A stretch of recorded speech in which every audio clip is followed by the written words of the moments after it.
Okay, so we have our software set up. The receiver is happy and receiving corrections. We have our hardware set up where we have a good signal, good battery life. We got our bipod, we're surveying. Not quite. If you have an incorrect project setting, it will ruin your entire day. So let's go through and let's set up a project. Now I'm going to click on Survey in the Nettleman app, Add Project. I'm going to call this TN Home Project Test. Your initials, and then the description would be recording a YouTube video to show people how to use a network rover. The description can be pretty long. You should put the client's name and the client number. Now I'm going to go into coordinate system. So if I typed in North Carolina, I've got a lot of different options. And you'll have several different iterations of the same datum wherever state you're in. Now this is where it gets a little complicated, right? So we have NAD 83 2011, NAD 27, that's a no-go. Wait a minute, there's NAD 83. This is the old NAD 83 adjustment. 2011 is the newest. 2011, 2011. Now you're going to be very tempted to choose the NAD 83 2011 North Carolina FTUS, but do not choose the FTUS because it will not allow you to select a vertical datum. It's just going to be the basic. So instead, I'm going to pick NAD 83 2011 North Carolina. No FTUS. Next, I'm going to choose vertical datum. And you've got some choices here, right? NAV D88 depth, height, depth. I want NAV D88 height. And I'm going to use the geoid 12B. Well, I think I'm going to use I'm going to use the geoid 12B. That's the newest datum. No, I lie. I'm going to use the 5703 NAV D88 height. What is the difference? We'll have to research that.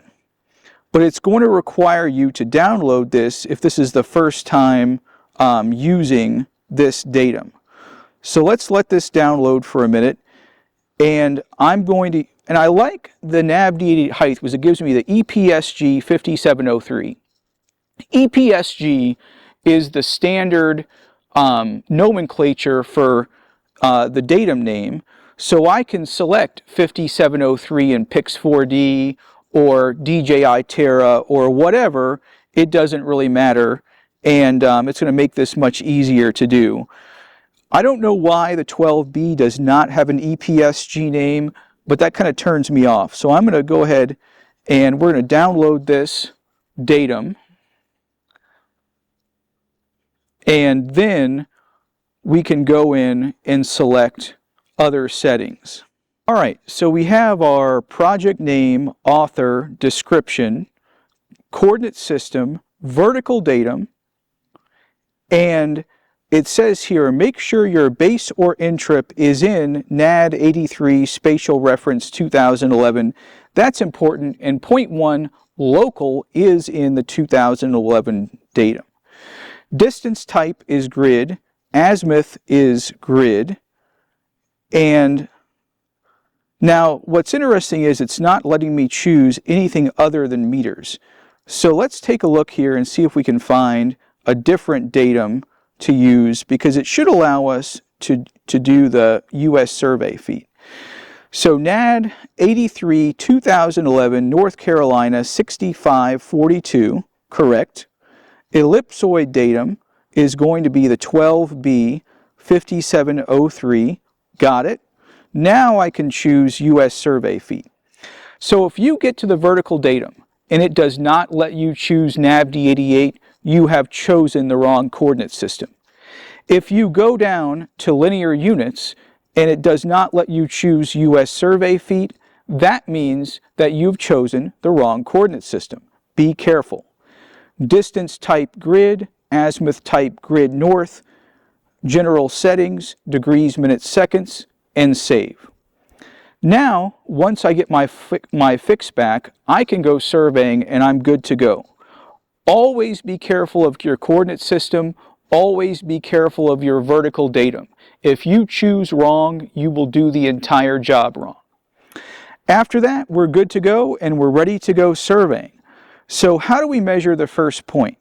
Well, the first thing we're going to do is we're going to move around our rover because it is, for some reason, unhappy with the fix, probably because I walked away with my phone. Level up the instrument, and remember, when in doubt, you can always restart, you can always try other things. I'm going to turn my phone Wi-Fi off and let it reconnect to the receiver.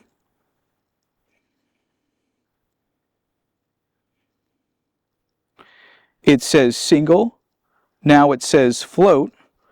Let's walk around some more and get a fix because I want to measure a point with you. Let's keep moving. I've got a nice open area here. Let's see if it gets happy. And if I want to see how it's doing, I can click on the satellite button and I can watch this look for green satellites.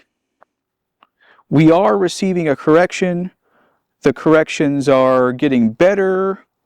We have 30 satellites in view. Let's see what happens as we move around.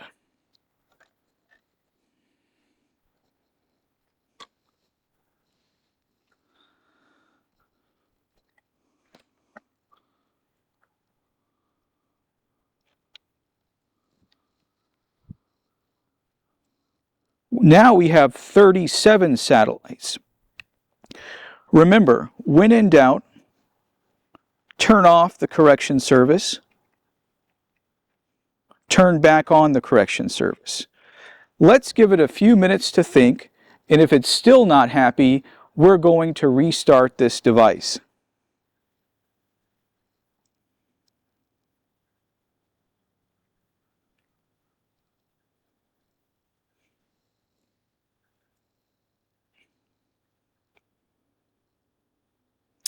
Well, I guess we'll restart.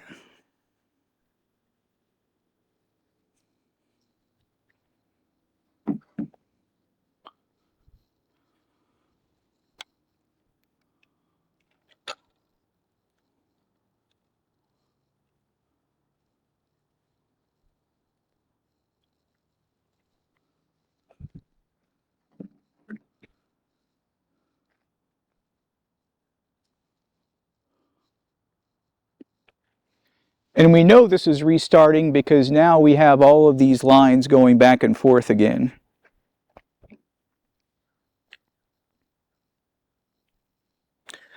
We're going to wait lots of minutes while this IMLD unit thinks about what it's going to do, and then we're going to reconnect.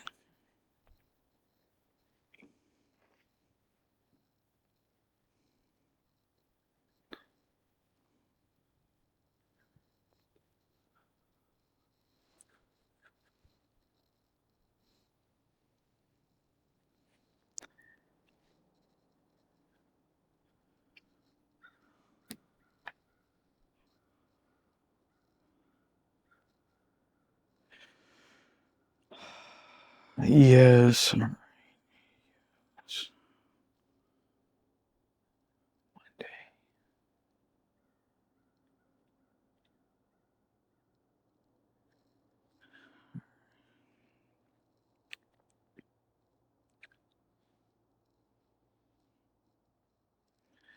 All right, we're reconnected on the Bluetooth IMLD beta.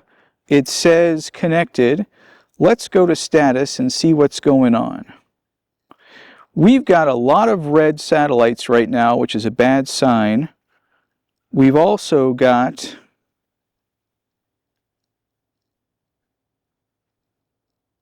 let's take a look. And we can also restart the IMLD Flow app if we need to.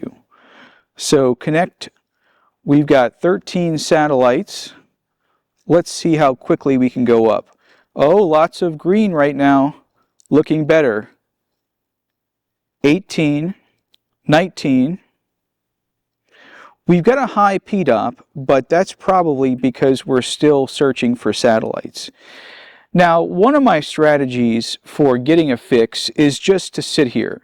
You know, sometimes it could take 5 or 10 minutes to obtain a fix because the satellite is constantly searching, because the receiver is constantly searching for available satellites. So I'm just going to sit here for at least 5 minutes and let the PDOP come down and let the receiver find more satellites. I'm also going to walk back to where I was before after 5 minutes because I got a fix over here, and I feel like if we got a fix, we could get it back. So let's try moving one time, letting it connect up, and seeing what we find here.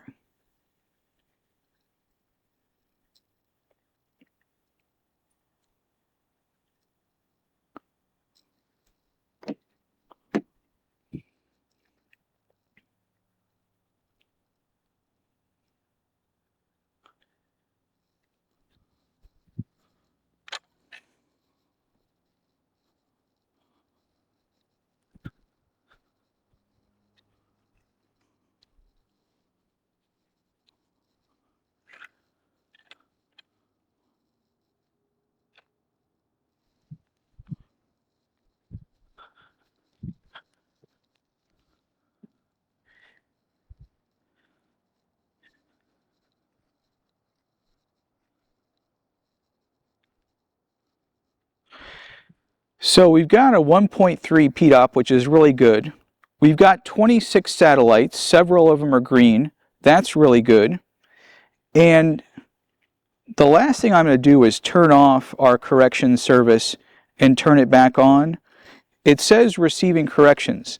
So let's just sit here in the status and be patient for a few minutes and see what we can find.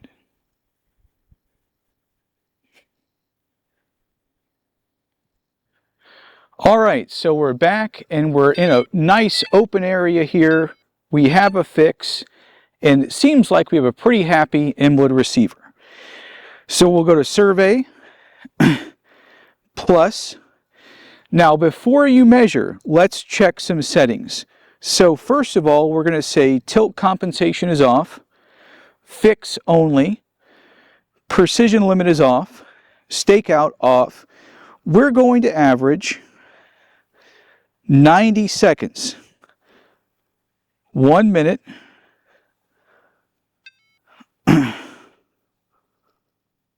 30 seconds, because instead of taking one shot, we'll take 90 shots here. Save. Next, height. This is a 2-meter rod, which is 6.562 feet.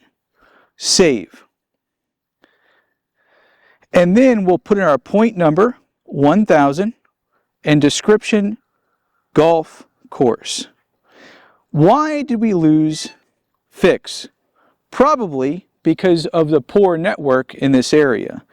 But we're fixed, and I'll click measure.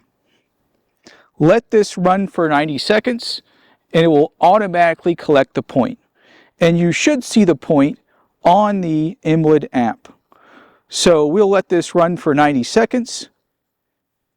And if you lose a connection in between starting measurement and the 90 seconds, it will cancel whatever you're doing. So let's move a little farther out still. So we're fixed. I'll click measure. And let's let this thing cook down 90 seconds. And for the sake of the video, I'll change it just to instant. So save. And now you see 0.1000 on the screen and the R for rover. So we're going to walk away from this point, and you can see the little black dot, which is called golf course, and has 0.1000. And that's it. We're ready to go surveying, and your invalid rover is set up for use. Let's get started.